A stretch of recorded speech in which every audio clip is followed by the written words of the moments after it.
Gold is the most important resource in solo leveling Arise Overdrive because it's what lets you craft weapons, upgrade hunters, reset your skill trees, and even power up your shadows. But as for the actual method for you to farm gold as fast as possible, you're going to want to take on and clear red gates. And in total, there are 3 different red gates that you can take on and clear, with the first one being Azrak, the Polar Night Storm, you have Faxner, the King of the Desert, and finally Ashura, the Crimson Calamity. When you are taking on all of these different red gates, you want to look for map objectives within each dungeon, with most of them being a tower that you do interact with, and I will cover where all of them are later. But once you have completed those map objectives, you'll be able to get a chest that you can break by dealing enough damage that will open and will give you resources and also gold. However, although this does give you a decent amount of gold, it's not actually the biggest source of gold within red gates. This is because the very best way for you to make money within red gates is actually through gathering resources, mainly the red lotus crystals, you have the viper blossoms, the bursting mushrooms, and finally the superior mana crystals. The main reason why gathering all of these resources is going to be your best way of making money is because when you play red gates on levels 42, 45, and 85, you can get the heroic rarity materials of those guaranteed that can each sell for 150 gold. Then when playing in the desert red gate, which I found to be the best for me personally, and it's what I'd recommend you farm because it's a pretty simple map and it's quite easy for you to find everything, I could actually guarantee at a minimum 25 of each material on average, plus I could also complete the entire red gate in around 8 minutes, which is a very, very good time for you to get a lot of gold in. And when I go to sell all of these, it does mean I can earn around 15,000 gold from selling that alone, and when you add on everything else from map objectives and beating enemies, you can get over 20,000 gold per run, which is the minimum amount you can earn, as on some runs I was able to get up to 30 of each material sometimes, so you can earn even more. When it came to my Sung Jin Woo setup, overall I was using the ruler skill tree because it does have a lot of AoE skills and also normal monster damage, but you can still do it with whatever your current skill tree is. For his gear pieces, however, I was using the 3-set effect of Shaman for the high attack increase, as well as also the Burning Curse gloves and a full 4-set effect of the Beast set for critting. The shadows I was using were actually Igris for his high amounts of damage and also bleeding, Kaisel for its really good amount of AoE damage, as well as the speed buff it does provide to you, and then finally I was using Tusk because Tusk can provide a attack increase to the rest of your shadows. For my support hunters though, I'm currently using Alicia because she can apply Cold Ice very easily, as well as Libora for her damage increase debuff, and then Min Byung-gu just in case if I do need some healing, but honestly you could just have someone else to stack even more damage. Following that, for potions, you can just kind of use whatever you like, but damage increasing ones will obviously make your run go faster. And then also for some really good bonus tips that you can use within these runs is that you can buy water or lime sparkling water from Lee Rower's Cafe to give you a shorter dash or even more speed if you do want it. Then the most important tip I can give for you when farming materials, especially the rocks and crystals, is that you want a weapon that can hit multiple times in one basic attack, because to break rocks you don't actually need to deal a certain amount of damage, you actually do need to do a certain amount of hits instead. So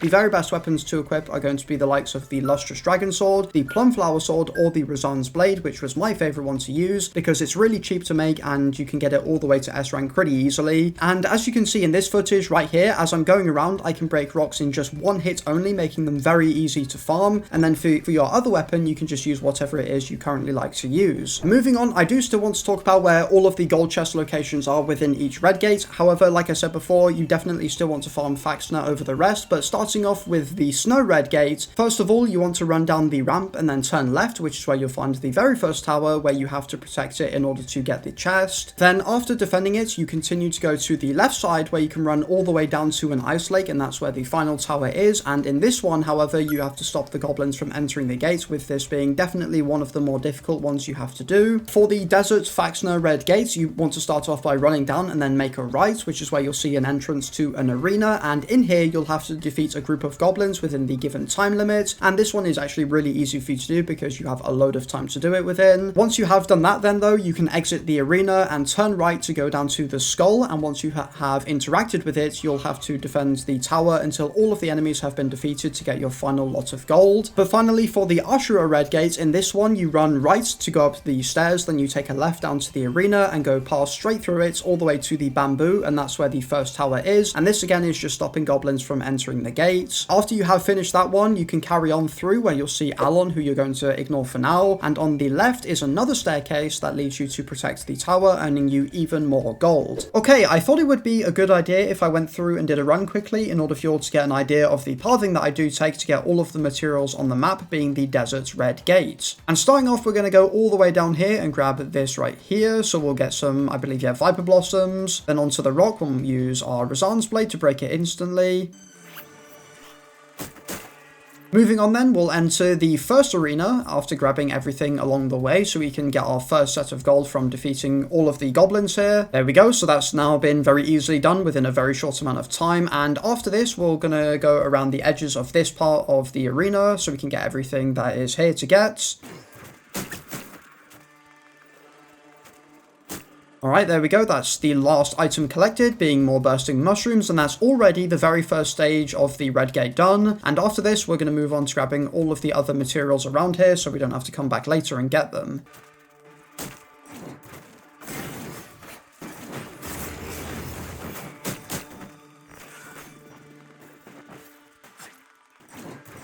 Following that, like I said before, we're going to go to this like skull thing here, and we're going to interact with that, starting the sort of, I guess, protection of the sculpture. And what we're going to do is we're just going to let our shadows do most of the work, and we're going to go around, again, the edges of everything to grab every material that we can do. And after we have collected the very last material, we can now help out our shadows in taking out every single enemy here to get our very last final bit of gold that we do want. Okay, there we go. We've got our final set of gold, and all we have to do now is fill up the meter at the very top right in order to spawn Faxner himself. And the best way to do this is obviously just going to be going around and taking out any other enemies that are around. All right, here we go. This should be the last enemy I need to take out, and Faxner should spawn. There we go. There he is. What we're going to do is we're actually going to ignore him for now because I want to run all the way over here because we do have a lot of materials to still grab, like a lot of bursting mushrooms, a lot of Viper Blossoms, you name it. We do still have a lot of materials to grab first, and for some reason Faxner is actually following me, which is kind of weird because that doesn't really happen much. Alright then, well, I guess Faxner is going to have to force me to fight him because he's just decided to rock up anyway and follow me around, which doesn't really, like I said, doesn't happen much, but I guess this one's different for some reason. I don't know why. And there we go. Okay, moving on, let's grab these. This should be very easy to grab. There you go, one shot that. Then we'll move all the way over, then make a right. And then this area right here is pretty much the final lot of resources that you can get, and that'll pretty much complete everything that you need to do within the red gate in order for you to get as much money as you can.